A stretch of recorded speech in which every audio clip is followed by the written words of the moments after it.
Hello friends, स्वागत है अपने RHF ऑनलाइन क्लासेस में। तो आज हम हैलाइड विनिमय द्वारा RX बनाना सीखेंगे। हम आज सीखेंगे कैसे हम हेलो एल्केन से हेलो एल्केन को ही बनाते हैं। ठीक है, तो हम हैलाइड विनिमय हैलाइड मतलब होता है हैलोजन परिवार के तत्व, मतलब उसी तत्वों में से किसी एक तत्व को हटाएंगे और कोई दूसरा तत्व वहाँ पर लगाएंगे।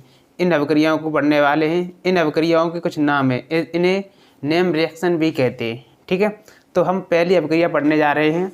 उस अभिक्रिया का नाम है फिंकेल-स्टाइन अभिक्रिया। क्या अभिक्रिया का नाम है? फिंकेल-स्टाइन अभिक्रिया। इस अभिक्रिया द्वारा RX को RX में ही बदला जाता है।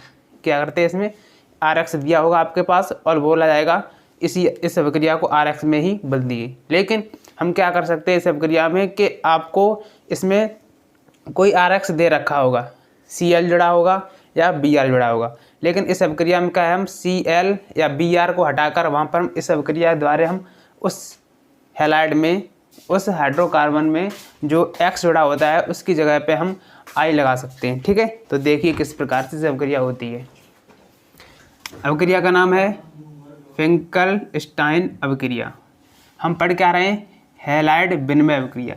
मतलब हैलोजन के जो हैलाइड होते हैं उनको क्या कर रहे हैं, हमें विनिमय करना है, अदला बदली करने कह सकते हैं सिंपल भाषा में। ठीक है, देखिए इस अभिक्रिया को करने के लिए हम कोई RX लेते हैं, जैसे हम बता रहे हैं आपको RX मतलब हेलो एल्केन प्लस इसकी अभिक्रिया कराते हैं NaI और यहाँ पर उपस्थिति लेते हैं शुष्क एसीटोन। किसकी उपस्थिति लेते हैं? शुष्क एसीटोन की उपस्थिति लेते हैं। अब देखिए यहाँ पर क्या होता है, हैलाइड विनिमय मतलब यहाँ से X हटेगी तो कोई दूसरा हैलाइड लग जाएगा यहाँ पर। ठीक है, तो यहाँ पर क्या होता है, यहाँ से X और Na आपस में मिल जाते हैं। इस प्रकार से क्या करते हैं, X और Na। X का मतलब यहाँ पर हो सकता है, यहाँ पर फिलहाल देखो यहाँ X का मतलब तो क्या होता है आप ये समझ लीजिए। ठीक है, फ्लोरीन, क्लोरीन, ब्रोमीन और आयोडीन। क्या होता है? Fluorine, chlorine, bromine, iodine. लेकिन अभी हम यहाँ पर क्या ले सकते, यहाँ पर हमें I तो लगाना ही है, तो अभी इसमें I नहीं लेना है, क्योंकि जिस अभिक्रिया हमें I लगाना है तो उसमें फिर से पूरे I लेने का क्या मतलब है। ठीक है, तो अब क्या करेंगे, यहाँ से में I तो अभी लेना ही नहीं है, क्योंकि हमें क्या है इस अभिक्रिया द्वारा I ही तो जोड़ने आए, तो I यहाँ अभी छोड़ेंगे और यहाँ अभी F को भी छोड़ेंगे, क्योंकि इस अभिक्रिया द्वारा हम फ्लोरीन को भी नहीं ऐड कर सकते हैं। क्यों नहीं कर सकते हैं? फ्लोरीन का जो परमाणु आकार होता है वो बहुत छोटा होता है, जिस कारण इसकी जो विद्युत ऋणात्मकता होती है वो बहुत अधिक होती है। विद्युत ऋणात्मकता अधिक होने के कारण ये कार्बन से क्या करता है, अधिक सटीकता से बॉन्ड बनाता है। और अगर ये फ्लोरीन इस कार्बन से बॉन्ड बनाएगा तो इसकी बॉन्ड सामर्थ्य या बंध सामर्थ्य कह सकते हैं वो बहुत ही मजबूत होगी। इस कारण ये क्या करेगा, R मतलब कार्बन से अपना बॉन्ड नहीं तोड़ेगा, आसानी से नहीं तोड़ेगा। जब ये आसानी से बॉन्ड नहीं तोड़ेगा तो ये आसानी से अभिक्रिया भी नहीं देगा। इसलिए हम अब यहाँ पर फ्लोरीन भी नहीं लेंगे और आयोडीन भी नहीं लेंगे, क्योंकि आयोडीन अभी हम लगाते ही इस अभिक्रिया द्वारा। ठीक है, तो अब यहाँ पर क्या हो सकता है, X से क्लोरीन और ब्रोमीन हो सकता है। यहाँ पर क्या हो सकता है, क्लोरीन और ब्रोमीन। देखिए शुष्क एसीटोन ले रहे हैं, क्या ले रहे हैं, शुष्क एसीटोन ले रहे हैं। तो यहाँ से क्या होता है, यहाँ से X और यहाँ से N मिलकर क्या बना लेंगे, NaX, और जो बचा I वो जुड़ जाएगा R से। तो यहाँ पर देखिए यहाँ बन जाएगा RI प्लस NaX। क्लियर होगी अभिक्रिया? ये क्या करते हैं इस अभिक्रिया में, हम RX लेते हैं, RX से अभिक्रिया कराते हैं सोडियम आयोडाइड से मतलब NaI से शुष्क एसीटोन की उपस्थिति में। RX बनता है मतलब R मतलब कार्बन, X मतलब क्या जुड़ गया, देखो X से क्या जुड़ गया, I जुड़ गया यहाँ पर। ठीक है, और NaX बाहर निकल जाएगा। इस प्रकार से ये अभिक्रिया होती है। इस अभिक्रिया को फिंकेल-स्टाइन अभिक्रिया कहते हैं। यहाँ लिखना इसमें नोट, इस रिएक्शन के द्वारा, इस अभिक्रिया के द्वारा RI बनता है या I जुड़ता है। क्या जुड़ता है? I। फ्रैंकल-स्टाइन अभिक्रिया द्वारा आपको कोई पूछे कि फ्रैंकल-स्टाइन अभिक्रिया द्वारा हम क्या जोड़ सकते हैं, तो फ्रैंकल-स्टाइन अभिक्रिया द्वारा हम I को जोड़ सकते हैं। ठीक है, कोई भी हैलाइड को हटाकर I जोड़ सकते हैं। कोई भी हैलाइड में क्या आ सकता है? फ्लोरीन और क्लोरीन। क्लियर? अब इसके आगे दूसरी नेम रिएक्शन देखिए। अब क्या है, अब ये मैंने क्या किया, यहाँ पर हमने क्या लगा दिया, X को हटाकर क्या लगा दिया? I। क्या लगा दिया? I। और एक और रिएक्शन है, उसमें क्या करेंगे, हम X को हटाकर F जोड़ेंगे। क्या जोड़ेंगे? F। उस अभिक्रिया का क्या नाम है वो देखिए। ठीक है, अब दूसरी अभिक्रिया है, इसके नीचे ही लिखते हैं। ठीक है, ये अभिक्रिया पहली है, ये अभिक्रिया इसके बाद दूसरी है। उस अभिक्रिया का नाम है स्वार्ट्स अभिक्रिया।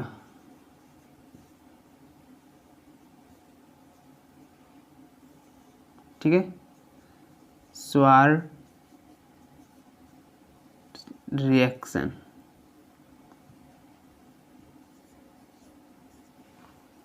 स्वार्ट्स अभिक्रिया, स्वार्ट्स रिएक्शन। ठीक है, इस अभिक्रिया से हम क्या करते हैं, इस अभिक्रिया द्वारा हैलाइड विनिमय में हम X को हटाकर F लगाते हैं। क्या लगाते हैं? X को हटाकर F लगा देते हैं। देखिए किस प्रकार से, RX प्लस, अब यहाँ पर क्या लेते हैं, यहाँ पर हम NaI लेते हैं, यहाँ पर हम Ag2F2 लेते हैं। क्या लेते हैं? AgF लेते हैं और Hg2F2 लेते हैं। क्या ले सकते हैं? AgF ले सकते हैं और Ag2F2 भी ले सकते हैं। तो यहाँ पर क्या होता है, X की जगह क्या लग जाएगा? F, और X किसके जगह निकल जाएगा? H या Ag के साथ। तो यहाँ बन जाएगा RF प्लस, मान लीजिए हमने AgF लिया तो यहाँ बन जाएगा AgX। ठीक है, इसका एक उदाहरण भी देख लीजिए, एग्जाम्पल देख लिए, CH3CH2Cl प्लस, इसकी अगर अभिक्रिया कराएं AgF से तो यहाँ पर देखिए क्या होगा, ये Cl इस Ag, ये Cl इस Ag के साथ क्या होगा? बाहर निकल जाएगा। अब ये बचा हुआ फ्लोरीन किससे जुड़ जाएगा? इस वाले कार्बन से। तो यहाँ बन जाएगा CH3CH2F प्लस AgCl। क्या हो जाएगा? AgCl। क्लियर? इस अभिक्रिया की स्वार्ट अभिक्रिया देख ली। स्वार्ट अभिक्रिया में क्या होता है कि हम हैलोजन विनिमय द्वारा हम X को हटाकर, हैलाइड को हटाकर हम F जोड़ते हैं, और फ्रैंकल-स्टाइन अभिक्रिया द्वारा हम हैलाइड को हटाकर, मतलब हैलोजन विनिमय करके क्या जोड़ते हैं? I को लगाते हैं। ठीक है, अब देखिए इसके बाद, हाँ अभी मैंने क्या किया कि इस अभिक्रिया का भी एग्जाम्पल नहीं दिया आपको, वो भी लिख लीजिए आप यहाँ पर।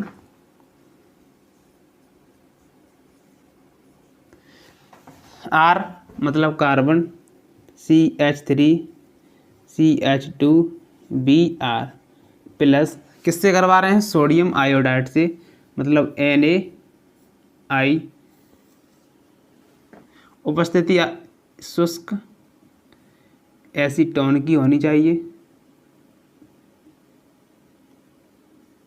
उपस्थिति किसकी होनी चाहिए? एसीटोन की।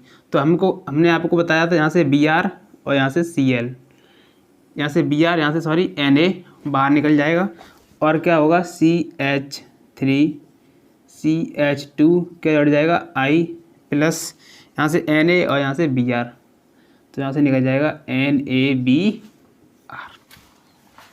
ठीक है, तो हमने दो नेम रिएक्शन को कवर कर लिया, पहली फ्रैंकल-स्टाइन अभिक्रिया, दूसरी स्वार्ट्स अभिक्रिया। अब हम देखेंगे हुन्स-डीकर अभिक्रिया। क्या देखेंगे? हुन्स-डीकर अभिक्रिया। ये भी बहुत महत्वपूर्ण अभिक्रिया है। इस अभिक्रिया में क्या होता है, ये अभिक्रिया इसलिए महत्वपूर्ण हो जाती है कि जब भी आपको कन्वर्जेशन में आपको प्रोपेन दे रखा हो और प्रोपेन से ब्रोमोप्रोपेन दे रखा हो, आपको ब्रोमो एथेन पूछा हो, मतलब एक कार्बन कम करके पूछ ले, तो इस कंडीशन में हम हुंस डीकर अभिक्रिया लगाते हैं। क्या लगाते हैं? हुंस डीकर अभिक्रिया। हुंस डीकर अभिक्रिया में एक कार्बन की कमी हो जाती है। क्या हो जाती है? एक कार्बन की कमी। जैसे हमने आपसे पूछा कि आप बताइए कि ब्रोमोप्रोपेन से ब्रोमो एथेन बनाइए, ब्रोमोप्रोपेन से ब्रोमो एथेन बनाइए, तो इस कंडीशन में हमें हुंस डीकर अभिक्रिया काम में लेनी पड़ेगी, क्योंकि हुंस डीकर अभिक्रिया से एक कार्बन की कमी हो जाएगी। तो ब्रोमोप्रोपेन मतलब 3 कार्बन, तो ब्रोमो एथेन बनाना है, तो मतलब एथेन मतलब 2 कार्बन। तो इस कंडीशन में हमें हुंस डीकर अभिक्रिया ही काम में लेनी है। ठीक है, तो अब देखिए हुंस डीकर अभिक्रिया के बारे में।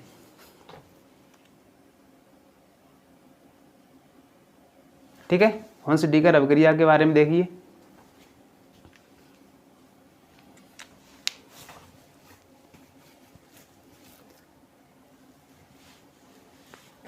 देखिए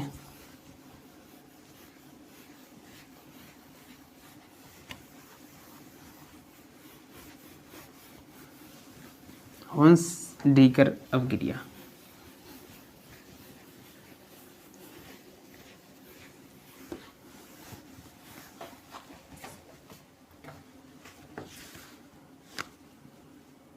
रिएक्शन नंबर कौन सी है? तीसरी है।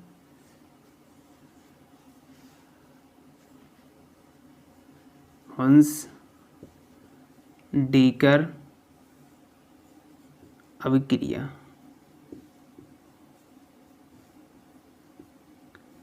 हुंस डीकर अभिक्रिया। ठीक है, इस अभिक्रिया में देखिए, इस अभिक्रिया में हम कार्बोक्सिलिक अम्ल का सिल्वर लवण लेते हैं। क्या लेते हैं? कार्बोक्सिलिक अम्ल का सिल्वर लवण लेते हैं। कार्बोक्सिलिक अम्ल लेंगे, उस कार्बोक्सिलिक अम्ल की अभिक्रिया अगर हम सिल्वर के लवण के साथ करा दे तो बनेगा कार्बोक्सिलिक अम्ल का सिल्वर लवण। ठीक है, देखिए किस प्रकार से। यहाँ पर हम सर्वप्रथम CH3 डबल बॉन्ड OH, ये क्या है? कार्बोक्सिलिक अम्ल। इसकी अभिक्रिया हम कराएंगे सिल्वर लवण से AgOH। तो ये प्लस होता है, ये माइनस होता है, ये प्लस होता है, ये माइनस। अगर इसमें देखा जाए तो ये माइनस होता है, ये H क्या होती है? प्लस होती है, टूटेगी तो। ठीक है, तो अब देखिए यहाँ पर क्या होगा। यहाँ पर CH3 डबल बॉन्ड O, इस H को H प्लस इस OH माइनस के साथ जोड़ के क्या बना लेगी? H2O। क्योंकि जब H2O आपस में तोड़ा जाता है तो इसके बराबर होता है H प्लस OH माइनस। जब ये आपस में दो फिर मिल जाएंगे तो क्या बना लेंगे? जल बना लेंगे। ठीक है, तो यहाँ पर यही देखिए आप, ये H प्लस ये OH माइनस क्या बना लेंगे? जल बना लेंगे, H2O। ये O पे क्या है? नेगेटिव। ये H क्या है? Ag क्या है? प्लस। तो ये यहाँ जुड़ जाएगी, ये माइनस है और ये जुड़ जाएगी Ag प्लस, इस प्रकार से। ठीक है, CH3 double bond O minus AgH2O, इस अभिक्रिया। अब देखिए यहाँ से क्या होगा। यहाँ से अब ऐसे हम फिर से लेंगे जो कार्बोक्सिलिक अम्ल का सिल्वर लवण बना है। ठीक है, इसे हम फिर से लेंगे CH3 double bond O minus Ag plus. अब इसकी अभिक्रिया ब्रोमीन, किससे कराएंगे? ब्रोमीन से कराएंगे, Br2। ब्रोमीन से कराने पर यहाँ पर होता है, समझ लीजिए। ठीक है, CH3, एक ब्रोमीन यहाँ जुड़ जाएगी इस वाले CH3 से, और एक ब्रोमीन AgBr के साथ निकल जाएगी। AgBr, 2 ब्रोमीन है, एक ब्रोमीन इस वाले कार्बन से जुड़ जाएगी, एक ब्रोमीन AgBr के साथ निकल जाएगी। बचा क्या? CO2। बचा क्या? CO2। दिस इज रिएक्शन हो गई। ठीक है, अब देखिए कार्बोक्सिलिक अम्ल का फैटी अम्ल इसे भी बोलते हैं। ठीक है, कार्बोक्सिलिक अम्ल का फैटी लवण। ठीक है, अब क्या करेंगे इसमें? CH3 double bond OAG Br2 लगाया, ठीक है, ये बन गया। इसमें देखिए कितने कार्बन थे, 2 कार्बन थे, ये कार्बन ये कार्बन। जो लास्ट में RX बनाया है, इसमें क्या है, सिर्फ एक ही कार्बन बचा हुआ है, एक ही कार्बन इसमें बचा हुआ है, ठीक है। अब देखिए इसकी हम क्रियाविधि किस प्रकार से देखेंगे। इसकी क्रियाविधि आप यहीं देख लीजिए, ठीक है। सर्वप्रथम क्या होता है, इस अभिक्रिया में हम ब्रोमीन लेते हैं, Br, ये टूटेगा, ये 2Br मुक्त मूलक में टूट जाएगा इस प्रकार से, ठीक है। फिर देखिए क्या होगा यहाँ पर। अब यहाँ देखिए आप CH3C double bond O minus, ये से बॉन्ड बना लेगा, ठीक है। तो यहाँ पर हो जाता है Ag। तो यहाँ पर क्या होता है, इन दोनों के बीच बॉन्ड टूटता है, ये Ag का इलेक्ट्रॉन Ag के पास पहुँच जाता है, ये ऑक्सीजन का इलेक्ट्रॉन इस पर आ जाता है। ये माइनस ये प्लस ने क्या बना लिया, बॉन्ड बना लिया, ठीक है, ऑक्सीजन और Ag के बीच। तो यहाँ से बॉन्ड टूटा, ये वाला इलेक्ट्रॉन उठकर पहुंच जाएगा इस वाले कार्बन Ag के ऊपर, और इस ऑक्सीजन का इलेक्ट्रॉन पहुंच जाएगा इस वाले ऑक्सीजन के ऊपर। जब किसी दो, इस वाले और इस वाले, जब किसी दो यौगिक, मतलब कह सकते हैं दो तत्वों के बीच, मतलब H2 और H2, Br2 के बीच बॉन्ड टूटे या बॉन्ड का विदलन हो, ठीक है, क्या हो, बॉन्ड का विदलन हो। अगर विदलन इस प्रकार से हो कि जो इलेक्ट्रॉन दोनों के साझेदारी के रखे हुए हैं, वो जिसका इलेक्ट्रॉन है वो उसी के ऊपर पहुंच जाए, तो बनने वाले को हम कहते हैं मुक्त मूलक। क्या कहते हैं, मुक्त मूलक। अब देखिए एक इलेक्ट्रॉन Ag ने रखा था, एक इलेक्ट्रॉन ऑक्सीजन ने रखा था। किसने रखा था, एक इलेक्ट्रॉन Ag ने अपना रखा, एक इलेक्ट्रॉन ऑक्सीजन ने रखा, तब क्या बना, एक बॉन्ड बना। अब क्या हो रहा है, उसी बॉन्ड का विदलन हो रहा है, अर्थात बॉन्ड टूट रहा है। तो एक इलेक्ट्रॉन पहुंच जाएगा Ag के ऊपर, और एक इलेक्ट्रॉन ऑक्सीजन का वो पहुंच जाएगा ऑक्सीजन के ऊपर। तब देखिए यहाँ पर क्या होगा, यहाँ पर हो जाएगा CH3C double bond O, oxygen पर आ जाएगा एक मुक्त मूलक। अब जी Ag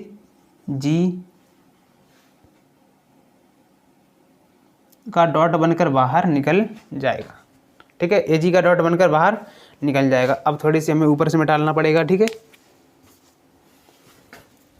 ये अभिक्रिया में डाल दे रहे हैं।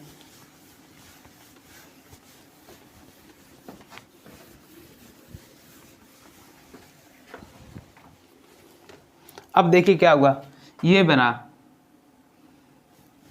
अब इसे हम फिर से उठाएंगे, CH3C double bond O, oxygen पर क्या है, एक मुक्त मूलक रखा हुआ है पहले से। ये Ag का डॉट बाहर निकल गया, इसे भी अभी काम में लेंगे, ठीक है। अब देखिए क्या होने वाला है यहाँ पर। अब इस ऑक्सीजन और इस वाले कार्बन के बीच क्या बना है, बॉन्ड बना है, ठीक है, अच्छी बात है। और इस वाले कार्बन ने एक इलेक्ट्रॉन अपना रखकर, और इस वाले कार्बन ने एक इलेक्ट्रॉन अपना रखकर, मतलब CH3 वाले कार्बन ने एक इलेक्ट्रॉन इस वाले कार्बन से लिया और एक इलेक्ट्रॉन अपना खुद रखा इसने, तो क्या बना लिया, एक बॉन्ड बना लिया। अब यहाँ पर एक गेम खेला जाएगा, क्या होगा वो देखिए। अब यहाँ से एक बॉन्ड का फिर से विदलन होगा। अब क्या होगा, ये कार्बन अपना इलेक्ट्रॉन उठाकर रखेगा यहाँ पर, ये वाला कार्बन है, अपना इलेक्ट्रॉन उठाकर कहाँ रखेगा, इस वाले कार्बन पर। अब ये ऑक्सीजन फिर से अपना इलेक्ट्रॉन उठाकर कहाँ रखेगी, इस यहाँ पर। जहाँ कहीं भी दो इलेक्ट्रॉन मिल जाएं, क्या मिल जाए, दो इलेक्ट्रॉन मिल जाएं, तो वहाँ पर एक बॉन्ड बन जाता है। तो अब यहाँ पर क्या होगा, यहाँ पर बॉन्ड का बदलन होगा, ये इलेक्ट्रॉन चला जाएगा इस वाले कार्बन के ऊपर, तो यहाँ पर बन जाएगा CH3 का डॉट, और ये इन ऑक्सीजन के बीच क्या बन जाएगा, डबल बॉन्ड बन जाएगा। तो ये बन जाएगा C डबल बॉन्ड O, इसे हम CO2 के प्रकार से भी लिख सकते हैं। अब देखिए हमने क्या किया था, अभी ब्रोमीन का मुक्त मूलक कब बनवाया था, 2Br बना था। तो यहाँ से एक AgBr प्लस एक ब्रोमीन का मुक्त मूलक, दोनों मिल जाएंगे, बनेगा AgBr। अब देखिए एक ये बना CH3 का मुक्त मूलक प्लस ब्रोमीन का मुक्त मूलक, ये बन जाएगा CH3Br। क्लियर। इस प्रकार से हमने होन्स डीकर अभिक्रिया भी समझ ली। इस प्रकार की अभिक्रिया में हम एक कार्बन की क्या हो जाती है, कमी हो जाती है, इसलिए हमें ये अभिक्रिया बहुत इंपॉर्टेंट हो जाती है। ठीक है, यहाँ पर देखिए हमने क्या 2 कार्बन लिए थे, लास्ट में चलकर जब तक मैंने RX बनाया उस RX में क्या हुआ कि एक ही कार्बन शेष बचा हुआ है, एक ही कार्बन क्या बचा है शेष। तो यहाँ पर कितने कार्बन थे 2, अब यहाँ पर क्या है 1। इसलिए हमें होन्स डीकर अभिक्रिया बहुत ही इंपॉर्टेंट मानी जाती है। ठीक है, तो आज के लिए इतना ही, मिलते हैं अगली वीडियो लेक्चर में। अगर वीडियो हमारी आपको अच्छी लगे तो वीडियो को लाइक शेयर कमेंट जरूर करें। ठीक है।